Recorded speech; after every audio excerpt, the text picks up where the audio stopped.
Imagine being the most powerful man in a region, torn apart by religious and political tensions. One decision, just one, will define your entire legacy. A man stands before you, falsely accused. You know he's innocent. You've interrogated him, listened to his answers, and deep down, you believe he is no threat to Rome. But the crowd outside is screaming for his death. You hesitate. You could free him. But doing so might spark an uprising. If Rome hears you've lost control, your career, and possibly your life, could be over. So, you do something shocking, something no Roman governor had done before. You call for a bowl of water. Before the watching crowd, you wash your hands and say, "I am innocent of this man's blood." And yet, history would remember you not for innocence, but for betrayal. This is the story of Pontius Pilate, the man who sentenced Jesus Christ to death.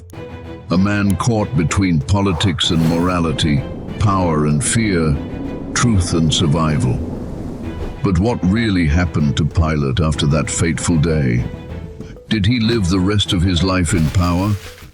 Was he punished by Rome? Or did he meet a mysterious and tragic end?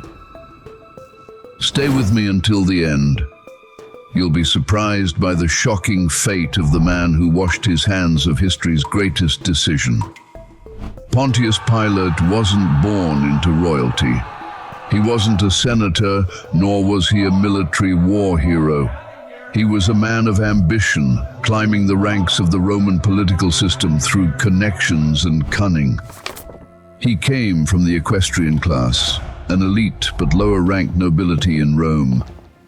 His path to power was likely paved through strategic alliances, and in 26 AD, he secured one of the most dangerous positions in the empire, governor of Judea. Judea was a powder keg. The Jewish people resented Roman occupation, and revolts were common. Pilate's job was to keep order, collect taxes, and enforce Roman law at any cost. And Pilate, he was ruthless. Unlike previous governors who tried to compromise with the Jewish people, Pilate ruled with an iron fist. He once brought Roman banners into Jerusalem, violating Jewish religious customs and sparking outrage. He raided the temple treasury to fund an aqueduct, leading to violent protests that he crushed with deadly force. To the Jewish people, he was a tyrant. To Rome, he was a necessary enforcer. And then, one day, he was handed the most controversial case in history: a wandering preacher. A man whose followers claimed he was the Son of God. His name? Jesus of Nazareth.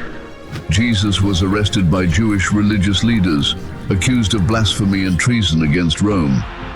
But here's the problem. The Jewish court couldn't legally execute anyone. Only Pilate could issue a death sentence. So they brought Jesus to the Roman governor. Pilate wasn't concerned about religious disputes. He only cared about Roman authority. So he asked Jesus a direct question: "Are you the king of the Jews?" Jesus answered cryptically, "My kingdom is not of this world." Pilate found no crime in his words. Jesus wasn't calling for rebellion. He wasn't inciting violence. Pilate wanted nothing to do with this case.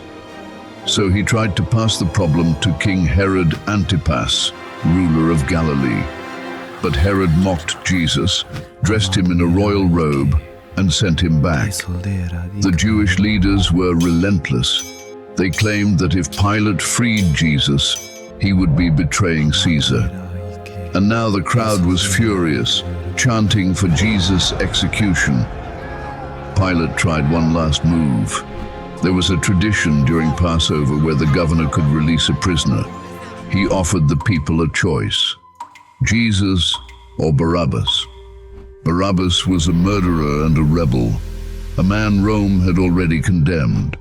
Surely the people would choose to free Jesus. But the crowd roared back, "Give us Barabbas!" Pilate, now trapped between justice and political survival, made his final fateful choice. He ordered Jesus to be crucified. And in a move that would define his legacy forever, he washed his hands in front of the people, symbolizing that this decision was not his responsibility. But could Pilate ever truly escape the weight of that choice? You might think Pilate continued his rule after Jesus' death, quietly maintaining his position in Judea. But within 3 years, his own life came crashing down in a dramatic and humiliating downfall. In 36 AD, tensions in Judea were already at a breaking point. The Jewish people still resented Roman rule, and uprisings were becoming more frequent. Pilate, ever the enforcer, ruled with an iron fist, showing little patience for dissent. That year, a group of Samaritans, a religious sect distinct from mainstream Judaism, traveled to Mount Gerizim in search of sacred relics they believed had been buried there by the prophet Moses. It was a peaceful pilgrimage, but Pilate viewed it as a potential rebellion. Without hesitation, he sent his soldiers to intercept them. The result? A massacre.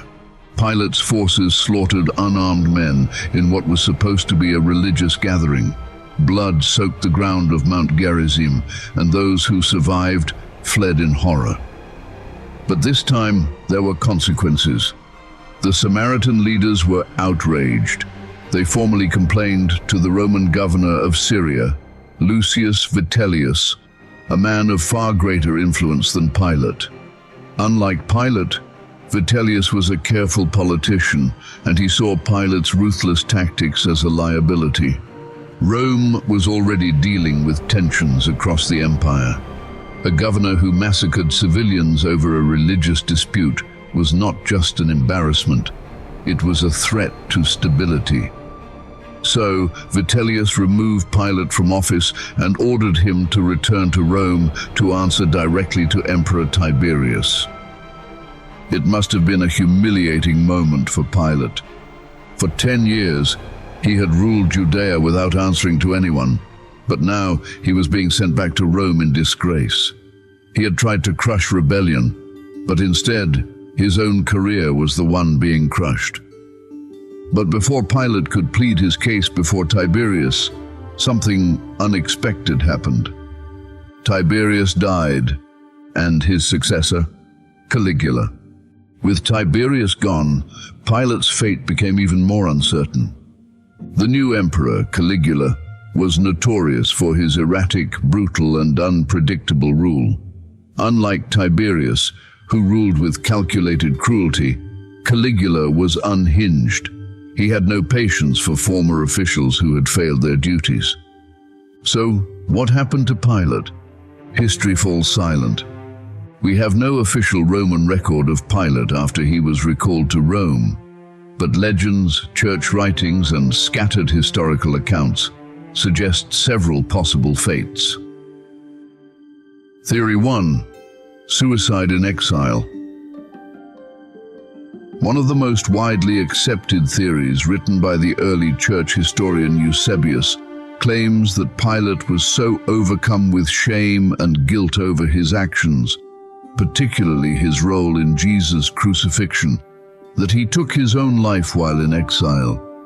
Eusebius wrote that Pilate's mental torment grew unbearable, leading him to commit suicide while in Gaul, modern-day France. But why Gaul? Some historians speculate that Caligula banished Pilate rather than executing him outright, forcing him into exile in Lugdunum, modern Lyon, France, where disgraced Roman officials were often sent. One particularly eerie legend claims that after his death, Pilate's body was thrown into a lake, but the water would never stay still. Even nature, it seemed, was rejecting the man who had washed his hands of Jesus' fate. Theory 2. Execution by Caligula. Another possibility is that Pilate never even made it to exile. Caligula was infamous for his cruelty toward disloyal officials, and Pilate, a failed governor who caused more problems than he solved, may have been executed upon arrival in Rome. Some sources claim he was beheaded. Others say he was forced to take his own life, following the Roman tradition of allowing disgraced officials to commit suicide rather than face a public execution. Theory 3. Pilate became a Christian. One of the most surprising legends suggests that Pilate converted to Christianity before his death. Some later Christian traditions, particularly in the Eastern Orthodox Church, claim that Pilate repented for his actions and became a believer. In some accounts, he and his wife, Claudia Procula, both converted and were eventually canonized as saints. Could this be true? While there is little historical evidence to support this, the idea that the man who condemned Jesus would later follow him is a fascinating possibility. Regardless of which story is true, one thing is certain. Pontius Pilate vanished from history, but his name has never been forgotten. Pontius Pilate remains one of the most controversial figures in history. His decision to sentence Jesus to death has made him a permanent figure in Christian theology, literature, and historical debate. Pilate in Christian tradition. In Western Christianity, Pilate is largely viewed as a coward who succumbed to political pressure, remembered primarily for his role in the crucifixion.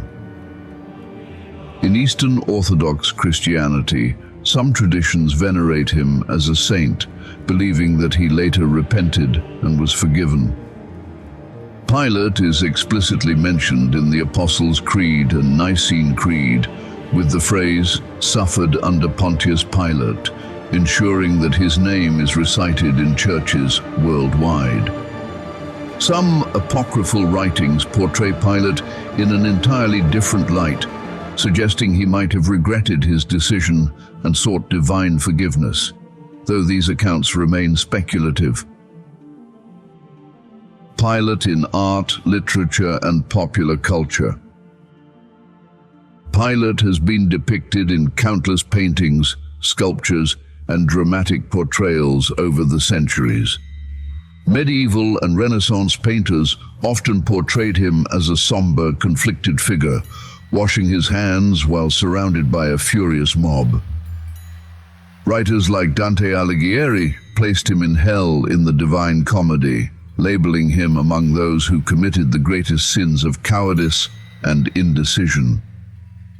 Some literary works, such as Mikhail Bulgakov's novel The Master and Margarita, delve deeply into Pilate's internal conflict and guilt, presenting a more philosophical and introspective view of his character.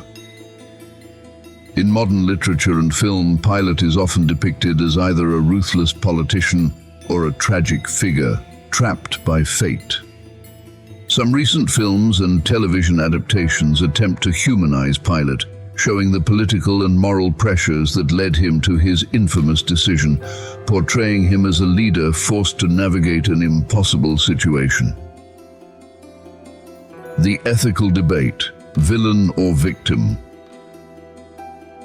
Pontius Pilate's story remains relevant because it speaks to a universal dilemma. Do we stand for what is right, or do we protect ourselves? Was Pilate a coward, too weak to stand against an angry mob? Was he a calculating politician, sacrificing one man to prevent larger chaos? Or was he a tragic pawn, caught in a situation where every choice led to disaster? Many leaders throughout history have faced similar dilemmas, choosing between moral integrity and political survival. Pilate's legacy serves as a reminder of how one choice can define a person for eternity. Pontius Pilate's story is not just a relic of ancient history. It is a timeless reflection of the moral dilemmas that define human existence. His name has become synonymous with indecision, political survival, and the high cost of compromise. But was he truly the villain that history remembers him as? Or was he simply a man trapped in an impossible situation? Throughout history, leaders and individuals alike have faced Pilate-like decisions, standing at the crossroads of justice and self-preservation. The pressures of maintaining order, avoiding conflict, and securing one's own future often weigh heavily against doing what is ethically right. Pilate's attempt to absolve himself by washing his hands remains one of the most haunting symbols of moral evasion, a reminder that responsibility cannot be so easily discarded. But what if he had chosen differently? What if he had defied the crowd, risked his position, and set Jesus free? Would his name be remembered differently today, or would history still have found a way to condemn him? We may never know, but the weight of that decision still lingers, teaching us that neutrality in the face of injustice is itself a choice, one that carries consequences. Perhaps the reason Pilate's story still haunts us is because his dilemma is one we all face at some point in our lives. How often do people choose self-preservation over standing up for what is right? How many times have decisions been made, not out of conviction, but out of fear of the consequences? Pilate tried to escape responsibility, but in the end, history refused to let him go. His name became synonymous with moral weakness, political expediency, and the cost of compromise. But what would you have done? If this story resonated with you, share your thoughts in the comments below. Don't forget to like and subscribe for more in-depth explorations of history. Thank you for watching, and see you in the next video.